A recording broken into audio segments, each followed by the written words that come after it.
While people still buy compact cars, the most affordable ones have bit the dust. With the Versa, the Chevy Spark, the Mitsubishi Mirage, and the Honda Fit all among the stars, the Nissan Sentra is one of the cheapest compacts left standing. Nissan flew me out to Arizona to be among the first to drive the new generation. For 2026, this has been refreshed. So Nissan does call this a redesign, but in reality, it is a 6% increase in rigidity and some retuning for the suspension, some retuning for the transmission, and interior exterior change. Like, it's really more of a thorough facelift than it is a proper all-new car. But I don't have much beef with that. The most important thing for a compact to be is attainable. And that's something that Nissan really stressed with this first drive release. They were saying how the average MSRP for a car is now over $50,000. The average used price for a 3-year-old car is still over $30,000. This, even fully loaded, still comes in right under 30. In base form, we're talking around $23,000 after destination. You can get a good amount of features there with the SV and the convenience package for $25,000. I think this is exactly where it needs to be. The engine and the transmission are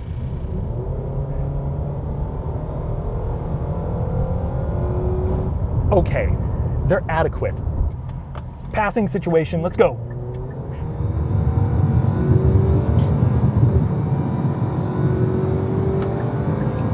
Zero to 60 here does not really matter that much. So maybe we'll get there in 9.5 seconds or so. But what you could really run into an issue with is just, merging, trying to execute a quick pass like that around a cement truck. You do kind of need to adjust your depth perception a little bit if you're coming from, say, a Civic Hybrid, or maybe a Kia K4 with the optional turbocharged engine. I kind of wish that Nissan offered a engine with more potency, but their response to that very question was, we're trying to meet a price point, and I can't really blame them. For most situations, so long as you know what's under the hood, you should be fine. Off the line, it is smooth and natural feeling. One thing that they changed for this generation with the continuously variable transmission is a quicker, they said, peak G's, which might sound like a rap group from Carmel, Indiana, but instead, Nissan was referring to how early the car can provide the most acceleration. The sooner the peak G's arrive from a stop, the more natural and responsive it will feel. The result? This does take off with a more linear feeling than the last CVTs I've driven from Subaru and Honda. However, once you're rolling, it still lacks the sharp response that you get from e-CVTs or most traditional geared automatics. This is more of a dime a dozen kind of experience in 2026. This is not going to have a whole lot of soul, but more importantly, it's easy to drive. The steering in sport mode does give a little bit more resistance, and around these canyon roads here in Arizona, I don't hate it. Is it as good as the Honda Civic? No, in my opinion. I don't think also the suspension is going to be up to the task of hooning. And yes, you can go with the SR, and that's going to have more sporty accenting, but it is the same. There's not even like a difference in damping or engine tuning. It is the same vehicle. But that's not, you're buying this kind of car because of how easy it is to drive daily. And here, the turning circle is quite tight. The visibility out of it isn't half bad, especially over my shoulders. The belt line doesn't rise up too much. You have a 360 view camera, which this is among one of the only cars in the segment to even offer that, let alone at below $30,000. So for your daily commute into a city, I think this would be a very good companion. And for the occasional time that you do have some nice roads around you, or maybe some broken pavement, this does have four-wheel independent suspension. This is just a first drive event. I'd have to get it on my own roads to really tell you more details about it. But I mean, first impressions, in the normal modes, the steering is reasonably precise, doesn't react super quick, just because that suspension is going to be tuned more for comfort than agility. I'd personally want a compact to be more nimble, but the Sentra is confident, it's approachable. That's the most important thing here. And while Arizona admittedly does have better pavement than what I'm personally used to, over city streets that could use some attention, I've found the Sentra to be pretty compliant. It is much more forgiving than the Nissan Kicks, which does ride on a different platform. This is not simply a sedan version of that car. And I am so glad this feels like a more expensive vehicle to drive. Smaller imperfections do work their way into the cabin. It doesn't float over things like, say, the Subaru Impreza, but it's definitely more forgiving and soft than the Honda Civic that I drove last year. And up at highway speeds, road noise, wind noise, easily competitive for this segment.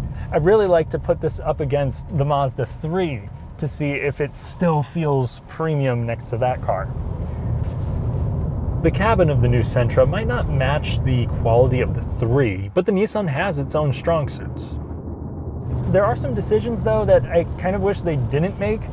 So we do have different controls, all new tech here. The touchscreen is reasonably responsive. It's got wireless CarPlay on everything except for the base trim. The UI is basic and easy to understand. You're also going to have a fully digital gauge cluster here. I do find the screen to be placed a little bit far away because they're on the same plane, and maybe depending on your driving position, the steering wheel might also block a few things on the gauge cluster. I haven't found that to be a huge issue here, but I have found it to be a problem in other cars with this setup. And then we also have capacitive HVAC controls. To Nissan's credit, at least they're always here, so I don't have to dig through the menus to change most things. Though if you want to change where the air blows, you do have to tap over here in this really itty bitty tiny icon, and there's a little bit of a delay and physical buttons, physical knobs. Maybe it's cheaper to do it this way, maybe it looks more sleek, but this just is a little bit more distracting than what I would like. Honda, Toyota, Mazda, they're a little bit more straightforward, but I really do like how this cabin looks. Sure, if you start analyzing the materials really closely, you'll start to see a lot of cheap plastics, but that's the case with any car that's in this price category. I like that they're at least played around with the design and don't make it feel like a penalty box and maybe give you a couple different textures here and there. This SL, which mind you, $29,000, has this quilted synthetic leather seat with all these nice looking patterns. Nissan will constantly brag about their zero gravity seats, and they are comfortable. They're soft and plush. I think this is the kind of cushioning that I would want in a commuter, but I do think the driving position for taller folks, I have to really push that seat back to stretch out my legs and feel comfortable. Now, if I do make a compromise, someone at my height, 6'3", can sit in the front and the back with not too many issues, so long as you're not, going for several hours. That's more than I can say for a few of its competitors. Moving into the cargo area, Nissan has also widened the entry. The trunk is about the same size, but they've widened the entry. They've lowered the entry point as well. So just little improvements generation to generation. One of the few areas where I think Nissan over-delivered with the new Sentra is the style. The muscular stance around back, along with its tasteful use of curves, make it stand out in today's edgy market. The standard LED accenting and projector headlamps are a nice upgrade too. More important than menacing good looks in an economy car is reliability. While the 2-liter inline-4 doesn't raise concerns to me, the CVT has long been the turd in the pool of Nissan's reputation. So, I asked an engineer what they've done to address problems of the past. The CVT that's in this is the same as the outgoing version, but in 24 we changed from the hardware is completely different. So 23 was one hardware, 24 model year was this new hardware, and it's the same as in 26. So for example, this has 2 oil pumps.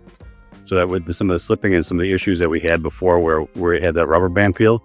So we have 2 different pumps in it now. So low speed and higher speed pumps to help with that transition when you're accelerating. Any like more cooling compared to previous generations, like going back decades or so, or? Yeah, I mean, certainly the cooling, the cooling functions of it, we have improved with this new CVT over the old one. This would be the 3rd generation CVT within the Sentra. There's a DX FK, which would have been like 23 model year, and in 24 we call this the UK version. Ultimately, with many new components, especially this fresh tech, there are definitely opportunities for teething issues to arise. So I'll let time run the course, and we'll talk more about reliability in a few years. On the subject of running costs, the new Sentra gets solid gas mileage even if it isn't class leading. But because of the resale value, cars like the Corolla begin to compensate for their higher price tags over the Nissan. Thankfully, this does more than just bank on its affordability. I'll have to put this up against some of its more expensive, fierce competition sometime soon, but driving it on its own today, I won't say that I'm overly impressed that this is a groundbreaking car, but I don't think that was the intention to begin with. It is a visual overhaul. They addressed some small problems, they refined it, and they kept the price pretty much the same. And I think that aspect is so crucial in 2025, now moving into 2026, as more and more cars are being dropped from lineups altogether with no similarly priced successors being announced. We need more vehicles like this. So even though this, might benefit from, say, a more powerful powertrain or a hybrid option, maybe a manual transmission, maybe a more genuinely sporty option, and not just a visual package, I actually think Nissan did a great job with this one. And rental fleets everywhere will be super pleased. Thanks for watching. And thank you to my channel members for helping me improve my content. Consider joining for additional videos. I'll catch you in the next one.